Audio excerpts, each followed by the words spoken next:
Hey guys, welcome back in new video. Guys कैसे हैं आप सब? आई होप आप सब ठीक होंगे। गाइस मेरा नाम है सारुद्दीन खान और आप देख रहे हैं अपना यूट्यूब चैनल फार्मेसी वाला।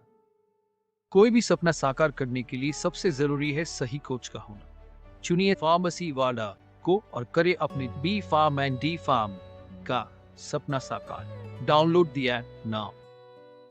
तो आज की जो वीडियो है इस वीडियो में हम देखने वाले हैं वही जो हमारी मेडिकम 4 सेमेस्टर में चल रही थी। तो यहाँ पे देखिए हमारी यूनिट सेकंड चल रही है और लास्ट वीडियो में जो हमने कवर करा तो यहाँ तक कवर कर लिया है मेटारिमिनोल तक, यानी कि ये जो है सारी हमारे सिम्पैथोमिमेटिक एजेंट थे।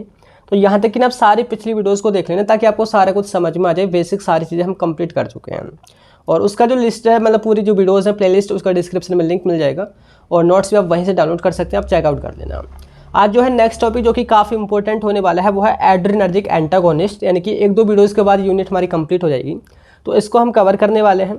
तो सिंपली इसके बारे में हम बात करते हैं एड्रेनर्जिक एंटागोनिस्ट होते क्या हैं और ये कितने टाइप्स के होते हैं। तो यहाँ पे देखिए सिंपली लिखा हुआ है एड्रेनर्जिक एंटागोनिस्ट। तो यहाँ पे देखिए आपने सिंपली जो वर्ड है ना उसको ब्रेक करना है एड्रेनर्जिक प्लस एंटागोनिस्ट। तो यहाँ पे जो एड्रेनर्जिक जो वर्ड है वो इंडिकेट करता है सिंपैथेटिक नर्वस सिस्टम को। अगर आपने पिछली वीडियोस देखी हो तो वहाँ भी मैंने आपको बताया था कि जहाँ भी एड्रेनर्जिक आ जाता है मतलब वो सिंपैथेटिक नर्वस सिस्टम को ही इंडिकेट कर रहा है।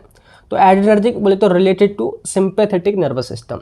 दूसरा है एंटागोनिस्ट। देखिए एंटागोनिस्ट और एगोनिस्ट आपने फार्माकोलॉजी की यूनिट फर्स्ट में पढ़े होंगे। अगर नहीं भी पता है तो इसका मतलब सिंपली लिखा है यानी कि those agent which block receptor, यानी कि ऐसी ड्रग जो भी रिसेप्टर्स होते हैं हमारी बॉडी में उनको ब्लॉक करके अपना काम कर देती हैं, बोले तो उन रिसेप्टर को ब्लॉक कर देती हैं। तो एड्रेनर्जिक एंटागोनिस्ट हम किनको बोलेंगे, यानी कि ऐसी ड्रग जो एड्रेनर्जिक जो रिसेप्टर्स होते हैं यानी कि अल्फा और बीटा रिसेप्टर्स जो होते हैं उनको ब्लॉक कर देती हैं, उन्हीं को हम बोलेंगे एड्रेनर्जिक एंटागोनिस्ट। तो क्लियर हुआ आपको? तो सिंपली यहाँ पे वही जो डेफिनेशन है वो हाईलाइटेड है कि adrenergic antagonist are those drug which block alpha and beta receptor present in sympathetic nervous system, यानी कि सिंपैथेटिक नर्वस सिस्टम में जो रिसेप्टर्स होते हैं यानी कि अल्फा और बीटा रिसेप्टर्स जो होते हैं उनको जो ड्रग ब्लॉक कर देती हैं उन्हीं को हम बोलते हैं adrenergic antagonist. And also oppose the effect of sympathomimetic drug.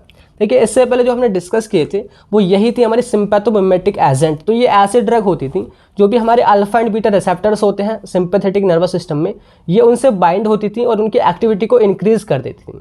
लेकिन यहाँ पे जो अभी हम डिस्कस करने वाले हैं जस्ट वो अपोजिट ड्रग होंगी, यानी कि ऐसी ड्रग जो सिंपैथोमिमेटिक जो एजेंट है उनके एक्शन को भी अपोज करेंगी, बोले तो उनको भी कम करेंगी।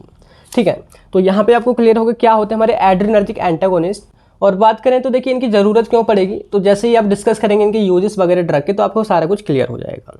तो यहाँ पे बात करते हैं कि जो हमारे एंटागोनिस्ट जो होते हैं एड्रेनर्जिक वाले ये दो टाइप्स के होते हैं, अल्फा ब्लॉकर और बीटा ब्लॉकर। देखिए हमारे दो रिसेप्टर्स होते हैं हमारे सिंपैथेटिक नर्वस सिस्टम में, अल्फा रिसेप्टर और बीटा रिसेप्टर। तो दोनों को अलग अलग तरह की मेडिसिन से ब्लॉक करके काम करेंगी। तो यहाँ पे देखिए हमारे सिलेबस में जो डिस्कस है यहाँ पे वही लिखा है कि एड्रेनर्जिक एंटागोनिस्ट, अभी आपने डेफिनेशन देखी, ये दो टाइप्स के हैं, alpha adrenergic blocker and beta adrenergic blocker. तो आज की इस वीडियो में जो हम देखने वाले हैं वो देखने वाले हैं अल्फा एड्रेनर्जिक ब्लॉकर, जिसमें है टोलाजोलिन और फेंटोलामीन है, फिनॉक्सीबेंजामीन है, प्राजोसिन है और डाईहाइड्रो एर्गोटामीन है और मेथिसरजाइड है। तो इसमें जो सबसे इंपॉर्टेंट जो ड्रग है वो हमारी टोलाजोलिन, जिसके ऊपर स्टार लगा हुआ है, उसकी सिंथेसिस यहाँ पे पूछी जाती है। देखिए आप इन जो सारी ड्रग है उन पर इतना फोकस मत करना, लेकिन देखिए मैं आपको दिखा देता हूँ। देखिए क्वेश्चन पेपर में भी यही ड्रग एक बार आई थी। यहाँ पे देखिए एक बार 7 मार्क्स में कि write synthesis mechanism of action and uses of tolazoline, मतलब दो ड्रग यहाँ पे पूछी हैं, ये किसी और कैटेगरी की ड्रग है तो इसके साथ टोलाजोलिन भी यहाँ पे पूछी गई है। तो यहाँ पे टोलाजोलिन की सिंथेसिस पर आपने फोकस करना है। एक बार को आप इनकी दूसरी जो भी ड्रग है उनके स्ट्रक्चर को बेशक याद मत रखना, लेकिन इस पर जरूर फोकस करना। तो क्लियर हो गया आपको? तो यहाँ पे देखिए वही जो ड्रग है मैंने लिख रखी है, जिसके अल्फा एड्रेनर्जिक ब्लॉकर में सारी जो हमारी 6 की 6 ड्रग हैं ये सिलेबस से उठा के सेम यही लिखी गई हैं, और बीटा ब्लॉकर के अंदर सेम वही ड्रग यहाँ पे हमारी लिखी गई हैं। बीटा ब्लॉकर में जो स्टार उसके ऊपर उसमें जो है प्रोपेनॉल के ऊपर लगा हुआ है। तो यहाँ पे आज हम इस कैटेगरी को देखेंगे, नेक्स्ट वीडियो में हम इस कैटेगरी के बारे में डिस्कस करेंगे। तो बात करते हैं पहले टाइप जो है वो हमारी अल्फा एड्रेनर्जिक ब्लॉकर, यानी कि ऐसी ड्रग जो अल्फा जो रिसेप्टर्स होते हैं उनको ब्लॉक करके काम करती हैं, उनको हम अल्फा एड्रेनर्जिक ब्लॉकर बोलते हैं। तो लिखा है कि दो drug which works by blocking alpha receptors are called alpha blocker. तो यहाँ पे देखिए 6 हमारे ड्रग हैं जो कि अकॉर्डिंग टू सिलेबस मैंने वही लिख दी हैं। सबसे पहले हम डिस्कस करने वाले हैं वो है टोलाजोलिन, कि टोलाजोलिन होती क्या है, उसकी सिंथेसिस वगैरह और उसके यूज़ वगैरह क्या होते हैं, मोड ऑफ एक्शन क्या है। तो टोलाजोलिन की बात करें तो यहाँ पे देखिए लिखा है कि tolazoline is a derivative of imidazoline which is alpha antagonist that bind with alpha 1 and alpha 2 receptor. तो यहाँ पे ये जो हमारी ड्रग है ना टोलाजोलिन वो डेराइव होती है इमिडाजोलिन रिंग से। अब ये इमिडाजोलिन रिंग कहाँ से आई है, तो ये आई है इमिडाजोल से। देखिए आपने पीओसी में 4th सेमेस्टर में ही पढ़ा हो कुछ हमारी रिंग के बारे में, imidazoline ring, pyrazole ring, pyrrole ring, उनके बारे में।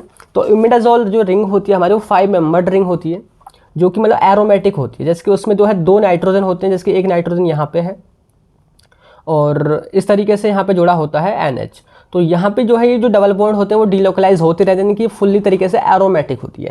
तो यहीं पे अगर हम एक डबल बॉन्ड को यहाँ से हटा दें तो वहाँ पे अगर हम एक डबल बॉन्ड को अगर हटा देंगे तो वो हमारी बनती है इमिडाजोलिन रिंग। जैसे कि यहाँ पे आप देखोगे ये जो है ना आपकी इमिडाजोलिन रिंग है, ठीक है, और बीच में यहाँ पे एक मिथाइल ग्रुप है और साइड में एक बेंजीन रिंग जुड़ी पड़ी है। तो एक 6 मेंबर्ड रिंग बेंजीन रिंग है, एक 5 मेंबर्ड रिंग है इमिडाजोलिन रिंग और बीच में मिथाइल ग्रुप है। तो इन तीनों के मिलने से हमारा बनता है टोलाजोलिन। तो आपने स्ट्रक्चर को इसी तरीके से डेराइव करना होगा, बोलते तो याद रखना हो कि 2 रिंग होती हैं, एक 5 मेंबर्ड रिंग है, एक 6 मेंबर्ड रिंग है, बीच में आपका मिथाइल ग्रुप है। और इसके बाद देखिए बात करते हैं इसके सिंथेसिस के बारे में। देखिए बहुत ही छोटी सी इसकी सिंथेसिस है। तो स्टार्टिंग में जो रिएक्टेंट उनके आपने नेम और स्ट्रक्चर आपने जरूर से ध्यान रखना है। तो रिएक्टेंट यहाँ पे एक है बेंजील साइनाइड और एक है इथाइलिन डाइअमीन। तो यहाँ पे देखिए बात करें इसकी बेंजील साइनाइड की, तो बेंजीन में एक मिथाइल ग्रुप है और उसमें साइनाइड यानी कि CN ग्रुप को हम बोलते हैं, साइनाइड ग्रुप यहाँ पे अटैच है। तो अगर ये CN नहीं होता और यहाँ पे पूरा CH3 होता तो इसको हम बोलते हैं मिथाइल बेंजीन। और अगर यहाँ पे CH2 ग्रुप जुड़ जाता है तो इसको हम सिंपली बोलते हैं बेंजाइल। ये जो आइल जो है वो CH2 की वजह से है बेंजीन में, एंड लास्ट में इसमें साइनाइड जोड़ा ही यानी कि बेंजील साइनाइड। दूसरा हमारा देखिए वो है इथाइलिन डाइअमीन। इसको देखिए 1 और 2 यहाँ पे 2 कार्बन है तो इसको हम बोलते हैं एथ, यानी कि आपने पढ़ा होगा मैथ एथ प्रोप, तो इसको हम एथ बोलेंगे। और इसमें 2 अमीन ग्रुप भी जुड़े पड़े हैं, तो इथाइलिन डाइअमीन ये हमारा दूसरा रिएक्टेंट है। तो सिंपली जो जब रिएक्ट करेंगे CS2 यानी कि कार्बन डाइसल्फाइड, यहाँ पे 2 सल्फर है और एक कार्बन, तो डाइसल्फाइड, तो ये भी रिएक्शन करते हैं इसकी प्रेजेंस में। तो यहाँ पे होता है साइक्लाइजेशन, मतलब यहाँ पर भी एक साइकिल बनेगी, जैसे कि यहाँ पे ऑलरेडी एक बेंजीन रिंग है तो दूसरी तरफ वही हमारी यानी कि इमिडाजोलिन रिंग ही बनेगी। तो ये रिंग आपने सिंपली यहाँ पे बना देनी है इन दोनों मतलब रिएक्टेंट को रिएक्ट करा करके CS2 के प्रेजेंस में। तो CS2 का CS2 यहाँ पे सेम बेंजीन से जुड़ा रहेगा, यहाँ से CN बाहर निकल जाएगा और बाकी यहाँ पे हाइड्रोजन भी यहाँ पे बाहर निकलेंगे। और उसके बाद में हमारे यहाँ पे टोलाजिन जो रिंग है यहाँ पे बन जाएगी, मतलब जो मतलब कि प्रोडक्ट है हमारा वो बन जाएगा। तो इस तरीके से यहाँ पे अपने सिंथेसिस करनी है। तो सिंपली यहाँ पे वही लिखा हुआ है कि कैसे यहाँ पे सिंथेसिस हुई है, आप इसको पढ़ भी सकते हैं। बात करते हैं यहाँ पे मोड ऑफ एक्शन की। तो ये जो हमारा कॉम्पिटिटिव इनहिबिटर होता है अल्फा रिसेप्टर, यानी कि जो भी अल्फा रिसेप्टर्स होते हैं हमारी बॉडी में ये उनसे बाइंड होता है और उनको पूरी तरीके से ब्लॉक कर देता है। इसकी स्ट्रक्चर सेम ऐसे ही होती है इसकी अल्फा एगोनिस्ट की जो होती है। एगोनिस्ट यानी कि जो रिसेप्टर को एक्टिवेट करते हैं, तो इसकी स्ट्रक्चर बिल्कुल सेम वैसे ही है, लेकिन इसका काम जस्ट अपोजिट है, ये रिसेप्टर्स को ब्लॉक करेगा। तो यहाँ पे सिंपली आपने मोड ऑफ एक्शन इस तरीके से लिखना है। बाद में इसके यूजेस आपने बताने होंगे कि it is used as vasodilator, जो ब्लड वेसल्स जो होती हैं उनको ये डायलेट कर देता है और ज़्यादा चौड़ा कर देता है। इसके अलावा ये जो हाइपरटेंशन की बहुत ज़्यादा जब हमारा BP हो जाता है तो इसको ठीक करने के भी काम आता है। तो ये है आपका टोलाजोलिन। यहाँ पे सेकंड जो हमारी ड्रग है देखिए वो है फेंटोलामीन। तो फेंटोलामीन भी जो है वही यानी कि इमिडाजोलिन से ही डेराइव होती है और ये भी कम्पिटेटिव इनहिबिटर होता है अल्फा रिसेप्टर का। तो यहाँ पे देखिए वही इमिडाजोलिन रिंग है, यहाँ पे CS2 जोड़ा पड़ा है और यहाँ पे 2 ग्रुप, यहाँ पे अलग 2 रिंग और जोड़ी पड़ी हैं। तो ये आपकी फेंटोलामीन। देखिए आपने जो है मोस्टली फोकस इसी ड्रग पे करके चलना है। टोलाजोलिन के आपने सिंथेसिस और स्ट्रक्चर पे ध्यान देना है। आप जो बाकी की जो ड्रग है ना उनकी स्ट्रक्चर भी आपको बहुत ज़्यादा टफ लगेगी, आप इनको एक बार को छोड़ भी सकते हैं। मतलब देखिए सारे क्वेश्चन एक ही जगह से नहीं आएंगे, आपकी बहुत यूनिट यहाँ पे अभी 4 यूनिट पूरी बची हुई हैं, 3-4 यूनिट, ठीक है। तो मैं आपको सजेस्ट कर रहा हूँ अपने पिछले क्वेश्चन पेपर को उठा लेना और आप खुद देख लेना कि कहाँ से कैसे क्वेश्चन पूछे जाते हैं।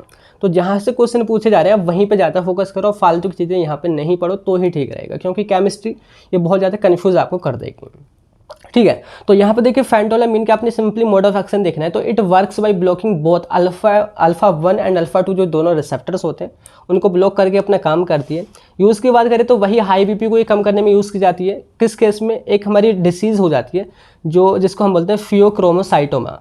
तो ये जो है हमारे ट्यूमर जो होता है मतलब एड्रिनल मेड्यूला, जो मतलब किडनी पे जो एड्रिनल मेड्यूला होता है जिससे हमारा एपिनेफ्रिन और एपिनेफ्रिन ये जो हमारे हार्मोन रिलीज होते हैं, तो जब उसमें ट्यूमर हो जाता है तो उसकी वजह से ना हमारा BP कई बार बहुत ज़्यादा हाई हो जाता है। तो उस BP को कम करने के लिए हम फेंटोलामीन का यूज़ करते हैं। इसके अलावा वैसोडाइलेटर होता है, ब्लड वेसल्स को डायलेट कर देता है, सिंपली मतलब BP ही कम करता है। बात करते हैं नेक्स्ट जो हमारी ड्रग है वो है फेनॉक्सीबेंजामाइन। तो उसकी जो स्ट्रक्चर है आपके सामने है कुछ इस तरीके से। और इसका मोड ऑफ एक्शन की अगर हम बात करें तो ये जो है सिंपली वही अल्फा जो रिसेप्टर्स होते हैं उनको ब्लॉक करके काम करता है। और इसका जो ड्यूरेशन जो एक्शन होता है मतलब जो काम का जो टाइम होता है वो बहुत ज़्यादा होता है। और ये दोनों यानी कि अल्फा 1 एंड अल्फा 2 दोनों रिसेप्टर्स को ब्लॉक करके अपना काम करता है। यूज़ की बात करें तो यहाँ पे वही हाइपरटेंशन को ठीक करने के लिए यूज़ किया जाता है। इसके अलावा यूरिनरी रिटेंशन, जो आपका मतलब बहुत ज़्यादा यूरिन रुक जाता है, मतलब यूरिन वगैरह नहीं आता, तो उस केस में भी हम इसका यूज़ करते हैं। ठीक है, नेक्स्ट हमारा ट्रिक देखिए वो है प्राजोसिन। तो ये जो हमारा डेरिवेटिव होता है क्यूनाजोलिन से, ये क्यूनाजोलिन यहाँ पे एक बीच में क्यूनाजोलिन रिंग है, तो ये इसी रिंग से डेराइव हुई है। बात करें इसके स्ट्रक्चर, यहाँ पे आप देख सकते हैं इतनी बड़ी स्ट्रक्चर है। एंड मोड ऑफ एक्शन की बात करें तो it works by blocking alpha 1 receptor, ये अल्फा 1 रिसेप्टर्स को ब्लॉक करके अपना काम करती है। ये भी वही यूज़ है इसका सेम कि ये हाइपरटेंशन जो हमारा हाई बीपी होता है उसको कम करने में यूज़ की जाती है। इसके अलावा हार्ट फेलियर यानी कि CHF जो होता है, यानी कि जब हमारा हार्ट जो है पूरी तरीके से ब्लड को पंप नहीं कर पाता जितनी हमारी बॉडी की रिक्वायरमेंट होती है, तो उस केस में भी हम इसका यूज़ करते हैं, जिससे कि मतलब थोड़ा वो अच्छी तरीके से कॉन्ट्रैक्ट करे। इसके अलावा it also use to prevent urinary retention, यानी कि वही यूरिन जब रुक जाता है तो उसके रिटेंशन को भी कम करने में हम इसका यूज़ करते हैं। इसके अलावा नेक्स्ट जो हमारी ड्रग है देखिए वो है डाईहाइड्रोएर्गोटामिन। तो ये जो है डेरिवेटिव होता है एर्गोटामिन का, जो कि एक एर्गोट एल्कलॉइड होता है। एर्गोट जो एल्कलॉइड्स होते हैं वो हमारे फंगस से मिलते हैं, मतलब ये हमारी नेचुरल ड्रग होती हैं एक तरीके से, और इनकी स्ट्रक्चर आपके सामने ही है। और ये एज ए बैजो कंस्ट्रिक्टर काम करते हैं, मतलब ये ब्लड वेसल्स को कॉन्स्ट्रिक्ट कर देते हैं बहुत ज़्यादा। तो ये कहीं ना कहीं आपका जब BP कम होता है तो उसको बढ़ाने में यूज़ किए जाते हैं। तो स्ट्रक्चर आपके सामने है, आप इसको छोड़ ही देना क्योंकि ये बहुत ही मुश्किल हो जाएगा अगर आप सारा कुछ यहाँ पे कवर करके चलेंगे। ठीक है, बात करते हैं यूज़ की। तो देखिए it works by blocking alpha receptor, ये अल्फा रिसेप्टर्स को ब्लॉक करके काम करती है। इसका यूज़ होता है माइग्रेन के ट्रीटमेंट में, कॉफ़ी के साथ ना मतलब मिला करके लिया जाता है, जिससे कि आपका हेडेक वगैरह, ये माइग्रेन वगैरह ठीक हो जाए। इसके अलावा ये वैजो कंस्ट्रिक्टर के रूप में यूज़ किया जाता है, जिससे कि ब्लड वेसल्स कंस्ट्रिक्ट हो जाए, यानी कि जब आपका BP कम हो जाता है तो उस केस में भी हम इसका यूज़ करते हैं। नेक्स्ट देखिए हमारा वो है मिथाइल सर्जाइड, जो हमारे लास्ट में है ये। तो ये भी हमारा एर्गोट डेरिवेटिव होता है, सिंपली ये भी मतलब नेचुरल ड्रग से ही, ये मतलब फंगस से ही ऑब्टेन होता है। तो यहाँ पे स्ट्रक्चर आपके इस तरीके से सामने देख सकते हैं। मोड ऑफ एक्शन की बात करें तो वही काम होगा, इनकी ब्लॉक करेगी अल्फा रिसेप्टर्स को। एंड ये आल्सो सेरोटोनिन को भी एंटागोनिस्ट होता है। सेरोटोनिन जो हमारा नेक्स्ट अलग हार्मोन है, तो उसके एक्शन को भी ये कम करता है। यूज़ की बात करें तो माइग्रेन को ठीक करने में यूज़ किया जाता है, यानी कि माइग्रेन एक स्पेशल टाइप का हेडेक होता है जो हमारे आधे सर में ही होता है, आधे में दर्द होता है, आधे में दर्द नहीं होता है, तो उस केस में इसका हम यूज़ करते हैं। और इसके बाद देखिए लास्ट में एक और यूज़ है इसका, वो है it also used as vasoconstrictor, यानी कि ब्लड वेसल्स को कंस्ट्रिक्ट करता है। And also so oxytocic effect. Oxytocic कहने का मतलब है, देखिए आपने ये वर्ड जो है रिलेट हो रहा होगा ऑक्सीटोसिन से, जो कि यूटेरस की कॉन्ट्रैक्शन में रोल निभाता है। तो सिंपली ये जो है यूटेरस में कॉन्ट्रैक्शन भी कराता है, यानी कि जब डिलीवरी के दौरान आप इसका यूज़ कर सकते हैं, जिसके डिलीवरी में आसानी हो जाए। तो ये है आपका मेथिल सर्जाइड। तो यहाँ पर सिंपली अभी जो हमने ड्रग कवर करी है वो सारी अल्फा रिसेप्टर से, अल्फा ब्लॉकर जो ड्रग है सारी हमारी टोलाजोलिन से लेके मेथिल सर्जाइड तक हमने कवर कर लिया है। नेक्स्ट में हम देखेंगे कि बीटा ब्लॉकर क्या होती है, उनका सार क्या होता है। सार काफ़ी इंपॉर्टेंट हो जाएगा, प्रोपेनॉल के सिंथेसिस के साथ उसको हम देखने वाले हैं। और नेक्स्ट में हमारी एक और यहाँ पे वीडियो बनेगी, जिससे कि हमारी यूनिट पूरी कंप्लीट हो जाएगी। तो नेक्स्ट मिलते हैं उन्हीं वीडियोज़ में, तब तक के लिए bye bye, thank you, have a nice day.